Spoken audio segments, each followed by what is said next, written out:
الحمد للہ رب العالمین والصلاة والسلام علی سید الانبیاء والمرسلین، اما بعد۔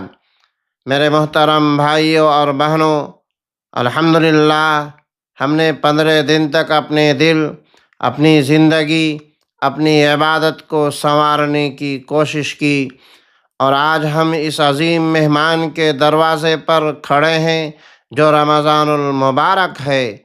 رمضان کون ہے؟ دوستو، رمضان کوئی عام مہینہ نہیں، یہ ہے رحمت کا، مغفرت کا، جہنم سے آزادی کا اور جنت میں جانے کا راستہ ہے۔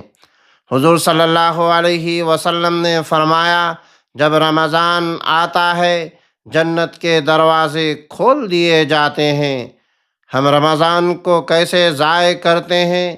ہم دن بھر موبائل، فجر کے بعد نیند، فضول کام کرتے رہتے ہیں اور کہتے ہیں رمضان گزر گیا۔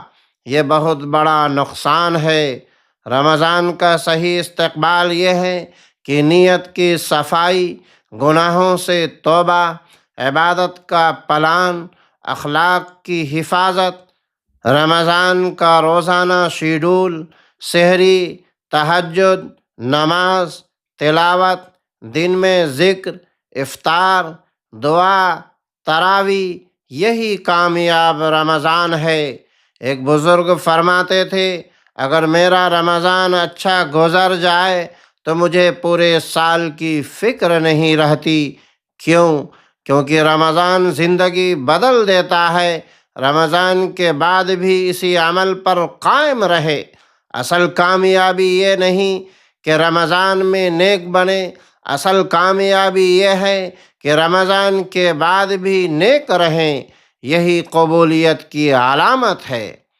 آج ہم سب مل کر عہد کریں، رمضان ضائع نہیں کریں گے، قرآن سے جڑے رہیں گے، نماز کی پابندی کریں گے، گناہوں سے بچیں گے۔ یا اللہ، ہمیں رمضان نصیب فرما، ہمیں اس کا حق ادا کرنے والا بنا، ہماری عبادت قبول فرما، ہمیں لیلۃ القدر نصیب فرما، ہمیں جہنم سے آزادی نصیب فرما۔ آمین یا رب العالمین۔ والسلام علیکم ورحمۃ اللہ وبرکاتہ۔